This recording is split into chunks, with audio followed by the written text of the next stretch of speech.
কেমন আছেন আপনি? তো নিয়ম হয়ে গেছে বলা যে ভালো আছি, কিন্তু এটা তো ভালো না থাকার কোনো জোর কারণ জোর আছে কি? গলায় বলতে পারছি না। কেন বলতে পারছেন না? কোনো কারণ মানে আছে নাকি? না কেমন যেন পরিস্থিতি, আর আবহাওয়া তো দূষিত। আমি তো ঢাকায় থাকি না, ঢাকার বাতাস তো একেবারে বিষাক্ত, হাঁটাচলা করা যায় না। আপনার একটা শান্তির নীড় আছে ঢাকার বাইরে। সেই জায়গা আর ঢাকার সঙ্গে কম্পেয়ার করলে আসলে মিলবে না। ভালো থাকার কথা না ঢাকাতে। না, আমরা দেখেন একটা নতুন দেশ স্বাধীন হলো, 5 দশকের মধ্যে আমরা এই দেশটাকে একটা আবর্জনার ভাগাড় বানিয়ে ফেললাম। তো এটা তো মানে এটা তো আমরা চাই নাই, তাই না? আমরা সবাই এ, আমাদের দেশ নিয়ে, মানুষ নিয়ে, ভবিষ্যৎ নিয়ে, উন্নয়ন নিয়ে লম্বা চওড়া কথা বলি, বাগাড়ম্বর করি, কিন্তু আমরা পত্রিকাতেই দেখি বা গণমাধ্যমে জানতে পারি যে ঢাকা হচ্ছে পৃথিবীর সবচাইতে দূষিত নগরী। তো এই কৃতিত্ব আমরা কাকে দেব? যারা এই দেশটা চালায়, যারা এই শহর আমাদের চালায়, সবারই বোধহয় তাদেরকেই এই তো। কৃতিত্ব। না না, এরা তো অনেকেই বিভিন্ন দেশে যায়, এটা কি দেখে না, দেখে শেখে না যে বিদেশে ওরা কিভাবে। ইভেন আমাদের দেশের ভেতরেও তো আপনি ক্যান্টনমেন্ট এরিয়াতে যান, এটাও মনে হবে, ওইটাকে মনে হবে বিদেশ। তো ওরা পারলে আমরা পারি না কেন, তাই না? এটা একটু বড় প্রশ্ন না, যে তারা পারলে একটা আমরা পারি না একটা কেন? একটা একটা কথা আছে না, লোকজনে বলে যে মিলিটারির বুদ্ধি নাকি হাঁটুতে। তো অন্যদের বুদ্ধি তো দেখি গোড়ালিতে। মানে একটা শহর কিভাবে ম্যানেজ করতে হয় এটা জানে না, আর সব জায়গায় খালি দখলদারি, আর খালি জায়গা পাইলেই সেখানে দোকানপাট দেওয়া আর সেখান থেকে কমিশন নেওয়া। এর বাইরে কিচ্ছু না। নগর উন্নয়নের চিন্তাটাই নাই তাদের, যে মানুষকে একটা নিরাপদ এবং স্বস্তিদায়ক জীবন দেবে। হ্যাঁ, এই চিন্তাটাই মাথায় নেই, সবাই আছে লুটপাটের ধান্দায়। আপনি দেখেন আমাদের এখানে বেছে বেছে সন্ত্রাসীগুলিকে আপনার বিভিন্ন সিটি কর্পোরেশন বা পৌরসভায় প্রার্থী মনোনয়ন দেওয়া হয়, এবং এক সরকার যায় আরেক সরকার আসে, তখন আগের সরকারের যারা মেয়র কাউন্সিলর ছিল তাদের বিরুদ্ধে একটার পর একটা দুর্নীতির মামলা চলতে থাকে। তার মানে তারা দুর্নীতি করেছে, আবার এরাও একই। তো সুতরাং এর মধ্যে আমরা পড়ে আছি আর কি, এভাবেই চলছে আর কি। এইভাবেই চলছে। আমি এবার একটু আপনার কাছ থেকে জানতে চাই। আমি আপনার লেখা পড়ছিলাম, সম্প্রতি একটি লেখা পড়ছিলাম। আপনি লিখছিলেন যে মধ্যপ্রাচ্য ইস্যু নিয়ে লিখছিলেন যে বড় দেশগুলোর অহমিকা এবং ছোট দেশগুলোর ইগো। মধ্যপ্রাচ্য যে বর্তমান পরিস্থিতি চলছে, এটার পরিণতি আপনি কি দেখছেন? আসলে এখান থেকে কি নতুন করে ভূ রাজনৈতিক কোনো নতুন মেরুকরণ দেখছেন কি আপনি? না, ভূ রাজনৈতিক মেরুকরণ তো এক ধরনের আছেই। যেমন যখন বাইপোলার ওয়ার্ল্ড ছিল তখন এক ধরনের মেরুকরণ ছিল। যুক্তরাষ্ট্র এবং সোভিয়েত ইউনিয়ন ছিল তাদের মোড়ল।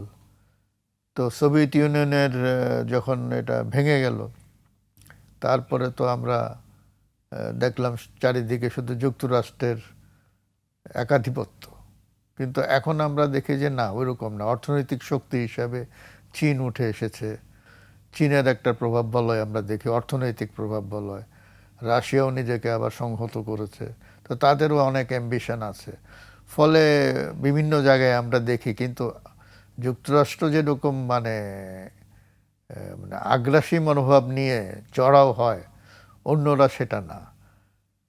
অন্যদের, আমি রাশিয়ার চীনের ব্যাপারটা যতটুকু বুঝি, তাদের মানে প্রধান লক্ষ্য হচ্ছে কীভাবে অস্ত্র বিক্রি করবে। এর বাইরে কিন্তু আমেরিকা অস্ত্র বিক্রি ছাড়াও তার আরও অনেক এজেন্ডা আছে। তো তো আমরা অতি সম্প্রতি যেটা দেখছি ইরানকে কেন্দ্র করে, তো ইরানকে নিয়ে তো যুক্তরাষ্ট্রের অস্বস্তি অনেক দিনের। এবং ইরানের একটা ব্যাপার হলো যে সেখানে এক ধরনের শাসন ব্যবস্থা আছে যেটা মানে যেটার কথা প্রায় উদাহরণ হিসেবে তুলে ধরে ইরান যুক্তরাষ্ট্র। সেই শাসন ব্যবস্থা কি টিকে যাবে মনে হয় আপনার কাছে, যেটি আমরা দেখছি যে আজ বেশ কয়েকদিন হয়ে গেছে যে ইরান পাল্টা? এটা বলা মুশকিল, কারণ হচ্ছে যুক্তরাষ্ট্র তো চাচ্ছে এই শাসন ব্যবস্থা বদলাতে, এবং বদলানোর পেছনে কিছু কিছু শর্ত তৈরি হয়ে গেছে। যেমন ইরানে যারা এই এই ধরনের শাসন ব্যবস্থা চান না, তাদের মধ্যে তো বেশ কিছু গোষ্ঠী আছে, আমরা জানি নারী তার মধ্যে একটা। ভেতর থেকে আমরা অনেক খবর পাই না, অনেকে ভয়ে কথা বলেন না, কিন্তু মাঝে মাঝে তো ক্ষোভ দেখি, তরুণদের মধ্যেও ক্ষোভ দেখি। কারণ হচ্ছে অর্থনৈতিক যে প্রবৃদ্ধির একটা ব্যাপার আছে, সেটা অনেকটা কম্প্রোমাইজ হয়ে গেছে নানান কারণে। ইরান অবরোধের মধ্যে আছে। এখন ইরানকে বাঁচিয়ে রেখেছে বলা যায় যে চীন। ইরানের 90% তেলের ক্রেতা হচ্ছে চীন। তো এই একটা বিষয়। তারপরে এখানে আরও অনেক সমস্যা আছে, কুর্দিদের সমস্যা আছে। তো 5 দশক ধরে যে শাসন ব্যবস্থা চলে আসছে ইরানে, এইটার তো একটা শেকড় আছে। তো কিন্তু এটা কতদিন এটা টিকে থাকে সেটা বলা মুশকিল আসলে। কারণ যুক্তরাষ্ট্র যখন একটা কিছু ধরে, একমাত্র ব্যতিক্রম দেখলাম আমরা আফগানিস্তানে, যেখান থেকে তারা সরে এসেছে। এখনো মনে হয় যে সরে এসেছে। কিন্তু এখানে একটা বিষয় আছে, ইরানের সাথে আফগানিস্তানের একটা পার্থক্য আছে। আফগানিস্তানের কোনো ভূ রাজনৈতিক অ্যাম্বিশন নাই। আফগানরা নিজেদের দেশের বাইরে অন্যান্য দেশ নিয়ে মাথা ঘামায় না। তারা খালি একটা জিনিসই চায় যে তাদের এখানে কোনো বিদেশিরা এসে যেন চড়াও না হয়, মাতব্বরি না করে, এটাই তাদের চাওয়া, সে যেই হোক। তো সোভিয়েত ইউনিয়ন চেষ্টা করেছিল, রাশিয়া, আমেরিকা চেষ্টা করেছে, কেউই পারে নাই। এখন তো আফগানিস্তানে আরেকটা নতুন ফ্রন্ট খুলেছে পাকিস্তানকে দিয়ে। কাজেই ওখানকার সিচুয়েশন আমি ভালো দেখছি না। কিন্তু এখন দুইটা আমরা দেখছি, একটা হচ্ছে ইরানকে নিয়ে আর একটা হচ্ছে আফগানিস্তানকে নিয়ে। তো আফগানিস্তানকে নিয়ে যেটা হচ্ছে, সেখানে তো পাকিস্তান ইনভলভড। এক পর্যায়ে এসে কিন্তু আমরা মনে হয় যে যেখানে পাকিস্তান ইনভলভড, তার বিরুদ্ধে তো ভারত ইনভলভ হয়ে যাবে, বোঝাই যায়। কারণ ভারতের মিত্র বর্তমান শাসক গোষ্ঠী আফগানিস্তানে। আর ইরানের ব্যাপারটা হচ্ছে যে ইরান ক্রমশ আইসোলেটেড হয়ে যাচ্ছে।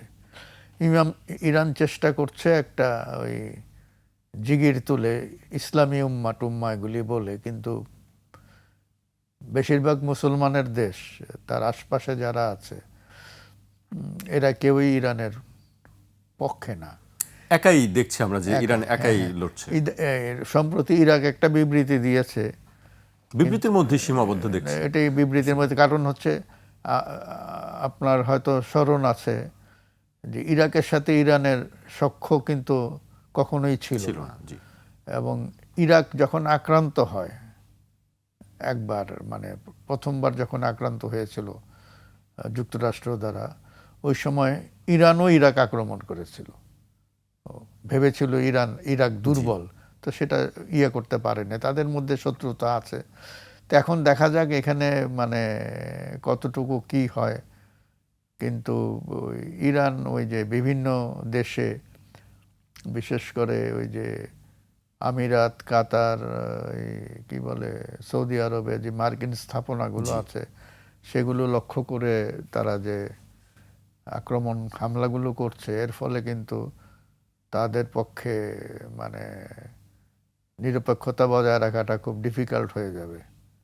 মুখ রক্ষার জন্য হয়তো কেউ কেউ কিছু বলবে, কিন্তু বাস্তবিক পক্ষে আমরা দেখছি ইরান একঘরে হয়ে যাচ্ছে।